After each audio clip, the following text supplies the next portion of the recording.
Wu Zetian es la única mujer que ha conseguido ocupar el puesto de emperador en toda la historia de China.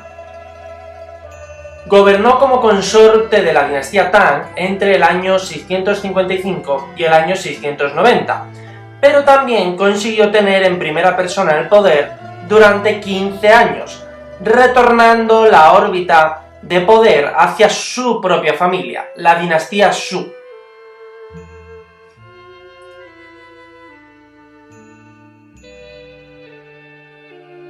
Durante el medio siglo en que Wu Zetian formó parte de diversas administraciones y gobiernos, consiguió mantener una relativa paz y prosperidad en todo el imperio de los Tang. Es importante tener en cuenta que el sistema de gobierno imperial contaba con una asunción de poderes en torno a una única persona, el emperador o Huangdi, como lo conocemos en el ámbito chino, mientras que Wu Zetian dio cuentas, admitió y reconoció a su marido y luego a su hijo como líderes supremos, realmente ella también llevó el título de emperatriz, entendida como consorte. También más adelante incluso llega a dar el paso, una usurpación, entienden algunos historiadores, de tomar en primera persona, en plenitud, el gobierno de China.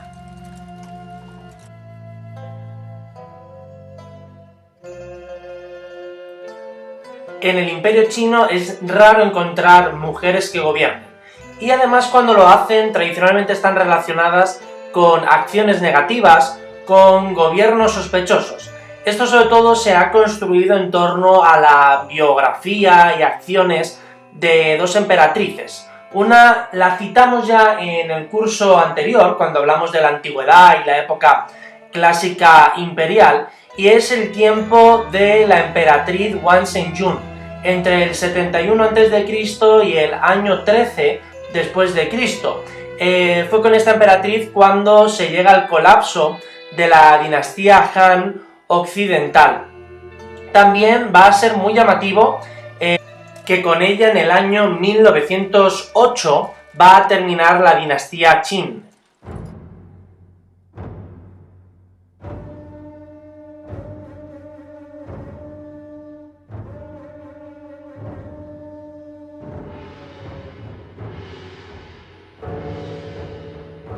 Wu Zetian nació como Wu Mei en febrero del año 624. Nació en el seno de una familia de la región de Taiyuan, perteneciente a los oficiales y pequeña aristocracia de la dinastía Sui. Su padre era uno de los apoyos fundamentales para Li Yuan, aquel que se había convertido en el emperador Gaozu, el fundador de la dinastía Tang, a lo largo de la rebelión contra los últimos Sui. El padre de Wu Zetian había dado una altísima educación a todos sus hijos, pero también a la propia Wu Zetian, a Wu Mei, que era su nombre de nacimiento, lo que permitió que desde muy temprano tuviera un papel destacado en la sociedad local. Además, es importante que desde la infancia algunas de las crónicas, tanto imperiales como de intelectuales y poetas de su tiempo, destacan tanto la belleza como la inteligencia. La primera es habitual destacarla en la mujer de manera tradicional en el mundo chino. En cambio, la inteligencia era algo que habitualmente no se solía destacar en crónicas o en poemas dedicados a una mujer durante gran parte del medievo. Es interesante que poco a poco, gracias a su padre, Wu Zetian se va acercando a la corte imperial de los Tang, hasta llegar a entablar una relación con el emperador Taizong, quien en torno al 636-638 la elige como concubina. Su papel además en la corte trascendía lo meramente amatorio o familiar para con el emperador Taizong, sino que además sabemos que tenía unas dotes literarias espectaculares, algo que en la corte se tenía muy en cuenta. Recordemos lo que hemos visto en sesiones anteriores referente al desarrollo y promoción de la literatura, la poesía o los modelos de impresión durante la corte imperial de los Tang. Por algunas crónicas que tenemos, sospechamos que prácticamente las tareas que tenía Wu Zetian son las de una secretaria imperial. Cada día empezó a estar más al tanto de los asuntos políticos, económicos y legales que se daban a lo largo de todo el imperio. ¿Y cómo llegó Wu Zetian a acumular tanto poder? Pues bien, todo empezó con la muerte de su primer esposo, el emperador Taizong. Cuando muere el emperador Taizong, sabemos que Wu Zetian se recluye durante un tiempo en un monasterio budista.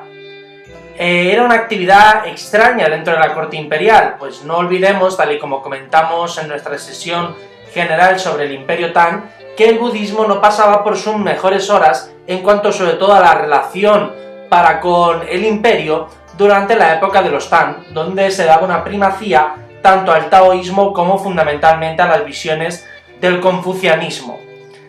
La leyenda, más que propiamente la historiografía, dice que en esos momentos Wu Zetian llegó a matar a su hija, casada con el tercer emperador Tang, con Gaozong, para ser nombrada concubina del nuevo emperador.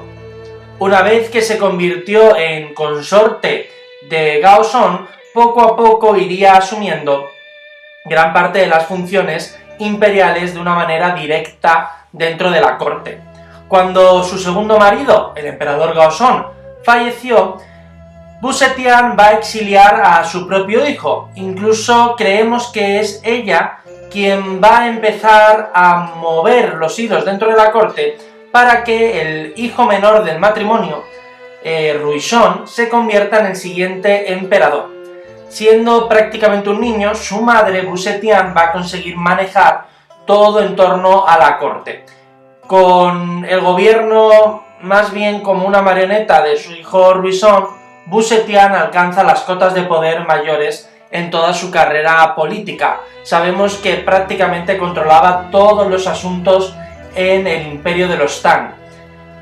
Llegó a matar y deponer a algunos de los oficiales que eran leales a miembros de la corte que no veían con buenos ojos este empoderamiento de Wu Zetian.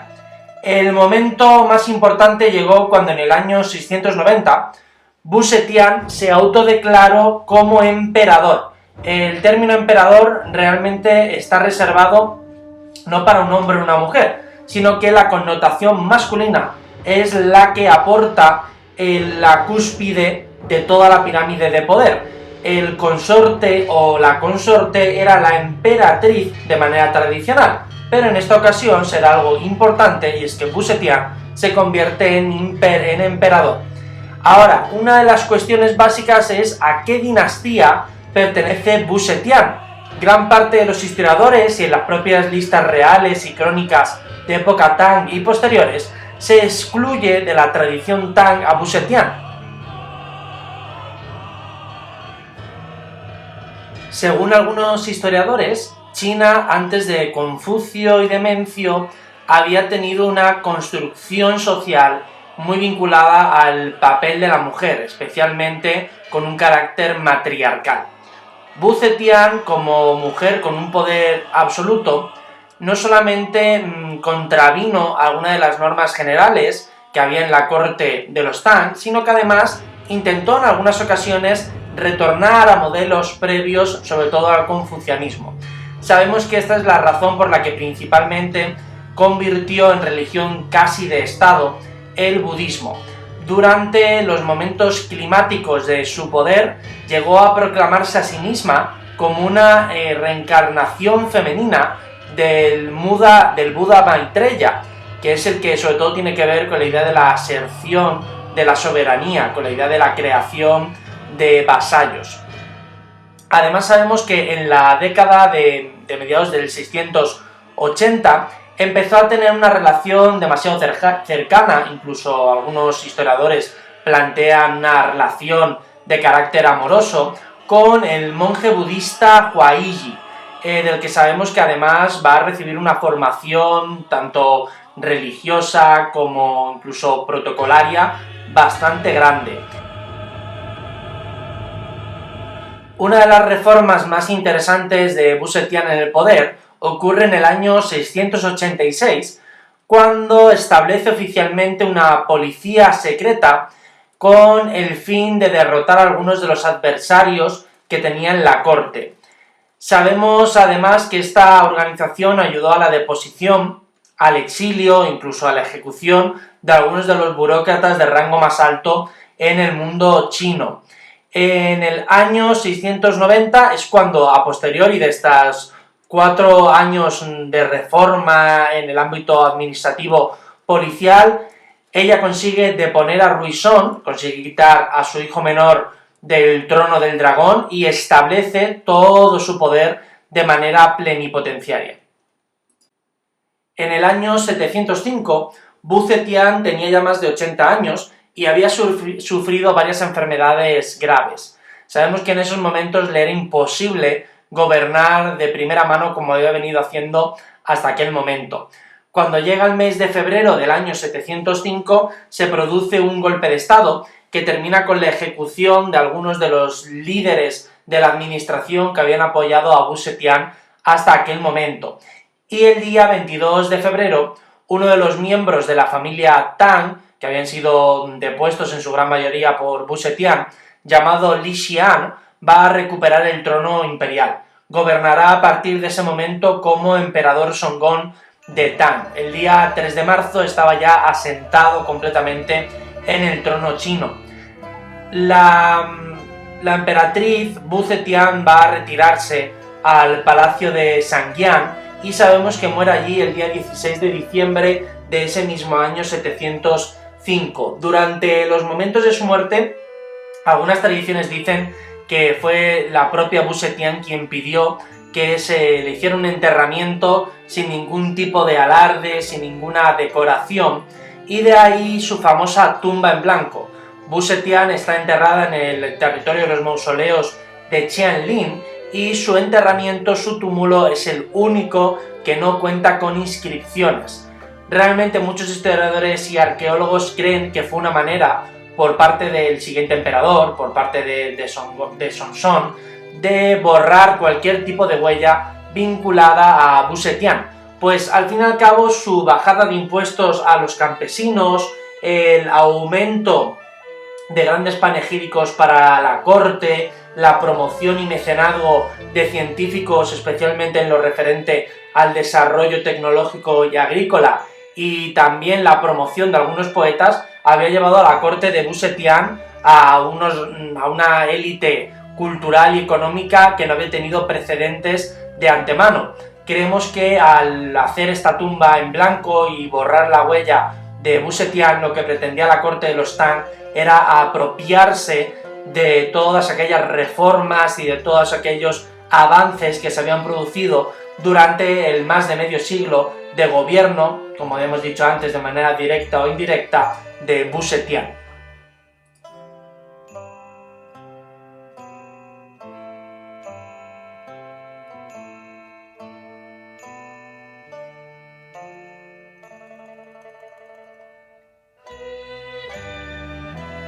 El historiador Marc Louis, en su libro de 2009 sobre el imperio cosmopolita de los Tang en China, va a hablar sobre el papel de la mujer como uno de los factores determinantes para el desarrollo cultural y político del imperio.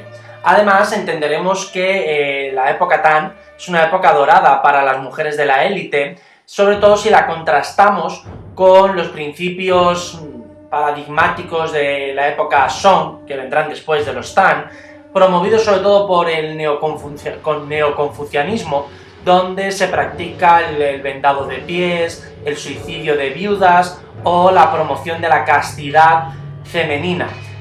Va a ser esta época, con ejemplos como el que hemos citado de Wu Zetian, un paradigma completamente diferente a lo que veremos en otros momentos de la historia medieval de China.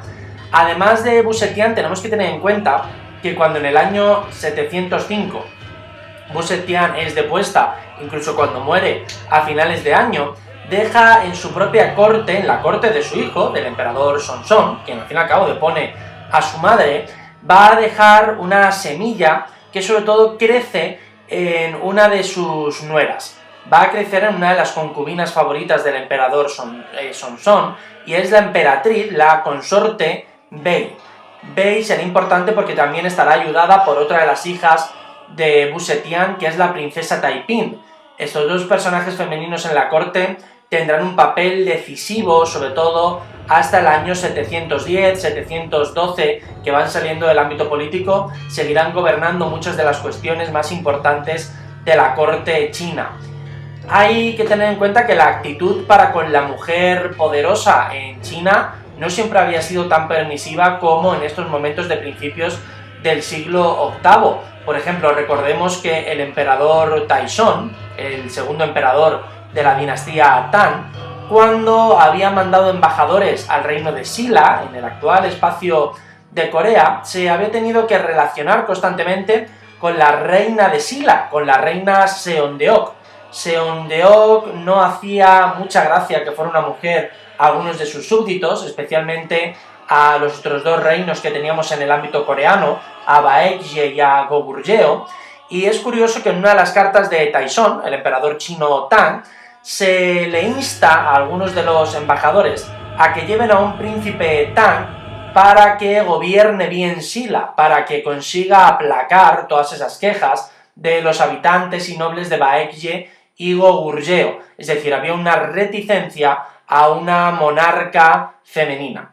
Pero tenemos que tener muy en cuenta que en China, en la época Tang, sobre todo empiezan a ganar, empiezan a triunfar paulatinamente algunos de los conceptos, idearios y tradiciones culturales del norte del territorio, del norte de China, que cada vez estaban mucho más cercanos, interactuaban de manera más habitual con algunas culturas de Centroasia y de la estepa euroasiática. Hablaremos en otra pequeña sesión sobre los protectorados, los territorios satélite de la China Tang, y ahí hablaremos de algunos de estos territorios. En estas sociedades euroasiáticas, especialmente vinculadas al mundo túrquico, muchas de ellas, tanto las mujeres como los hombres tenían una participación en las tareas de recolección, caza, pastoreo, incluso en la lucha, bastante similares en algunos momentos. Esto, por ejemplo, tiene una influencia tremenda en China. Conocemos un personaje que a veces roza lo mítico,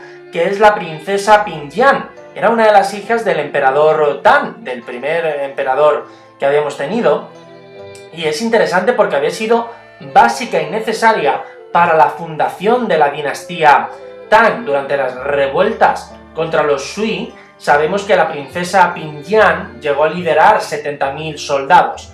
Además, a todo esto le tenemos que sumar que en muchos de los grupos del taoísmo, las mujeres tenían una función chamánica, lo que les daba también un poder en el área de lo religioso y en el área de lo sobrenatural. Frecuentemente, casarse con mujeres descendientes de soberanos foráneos a China, extranjeros, solía ser habitualmente un elemento necesario para establecer relaciones diplomáticas, para poder establecer una buena embajada y una buena representación de poder en otro territorio. Por ejemplo, sabemos que este rol de embajadora cultural es el caso que tiene la princesa Wenchen.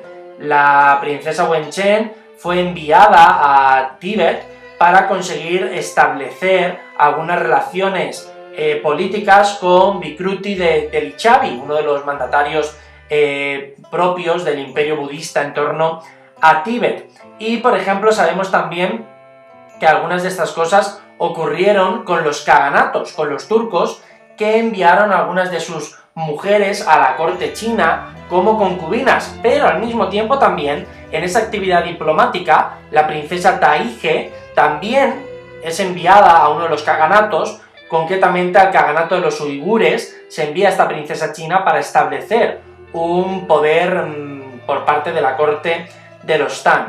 La mujer en algunas de estas ocasiones se veía a nivel político como una mercancía. Realmente eran el elemento que se enviaba como pago para formalizar algunas de estas relaciones políticas. Pero, por ejemplo, tenemos algunas mujeres documentadas en época Tang que se dedican al comercio. Sobre todo sabemos que en lo referente al abastecimiento de bienes agrícolas y de bienes de alimentación, eran muchas las mujeres que pertenecían a estos grupos sociales. En el ámbito también de los textiles, en la producción, incluso la gestión de la seda. Sabemos que había mujeres muy destacadas, pero realmente donde la mujer tuvo un papel fundamental fue en el área de la corte, en las danzas, el teatro, en las acrobacias, en la narración e incluso en las secretarías oficiales. Las mujeres tenían un papel bastante destacado. Además, sabemos que, por ejemplo, en Chang'an, en la capital china de la era Tang, llegó a haber hasta 27 espacios monacales budistas de mujeres, y además también sabemos que había algunas sacerdotisas taoístas a lo largo del siglo VIII.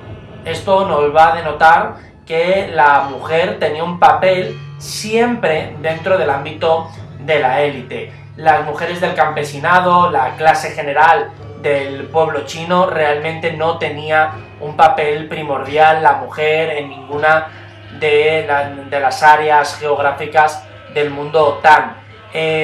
Va a ser importante que sí que sabemos que en la tasación, en el ámbito vinculado a los pagos, además la mujer estaba grabada de manera peyorativa, es decir, que si bien en la élite la mujer tenía un papel preponderante, y sabemos que llegó a copar puestos de poder muy grande en la China Tang, en la masa de habitantes del mundo Tang, la mujer sí que al fin y al cabo sufría de un patrón diferencial, un patrón siempre por debajo del hombre en términos fiscales e incluso en términos legales en gran parte de los casos.